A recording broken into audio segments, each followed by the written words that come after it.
જ્યારે કોઈ political party સાથે નહોતો જોડાયેલો ત્યારે પણ ખેડૂતો માટે અવાજ ઉઠાવતો, ત્યારે પણ ખેડૂતો મારી સાથે જોડાયેલા હતા।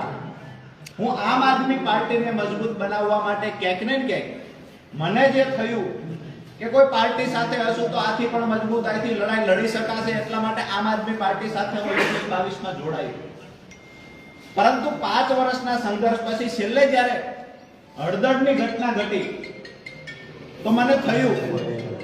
કે ખરેખર દિવાળીએ ખેડૂતો, નવા વર્ષમાં જે ખેડૂતો જેલમાં હતા, ખેડૂતોની સાથે હું પણ જેલમાં હતો, કરતા પ્રથા નાબૂદ કરાવવાની લડાઈ, ક્યાંક ને ક્યાંક લડાઈમાં સફળતા મળી, પણ દુઃખ એ વાતનું થયું કે જો રાજુ કરપડા કોઈ પાર્ટી સાથે જોડાયેલો ન હોત, જો રાજુ કરપડા બિન રાજકીય રીતે આ લડાઈ લડ્યો હોત તો કદાચ 307 જેવી કલમ અંતર્ગત ગુનો દાખલ ન થયો હોત। ક્યાંક ને ક્યાંક મને એવું દેખાણું કે બે પાર્ટીઓની રાજકીય લડાઈમાં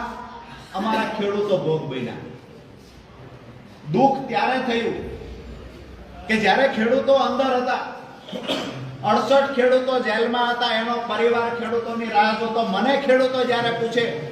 કે રાજુભાઈ જામીન ક્યારે મળશે, ક્યારે અહીંથી છૂટશું, જ્યારે ખેડૂત પૂછતા ત્યારે આંખમાંથી આંસુ આવી જતા।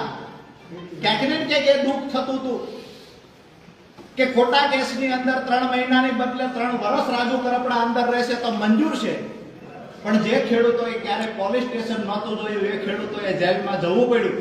અને એ ખેડૂતોની પાછળ જે મહેનત કરવાની વાત હતી, એ ખેડૂતોને છોડાવવાની વાત હતી। તો જ્યારે આજે ઘણી બધી ગઈકાલથી હું જોઉં છું મીડિયા સામે આવી સાફ સફાઈની વાતો આમ આદમી પાર્ટી દ્વારા પણ થઈ રહી છે। મારું સ્પષ્ટ રાજીનામું આપતી વખતે એક વાત હતી કે જે મોઢેથી પાંદ ચાવ્યા છે એ મોઢે કોલસો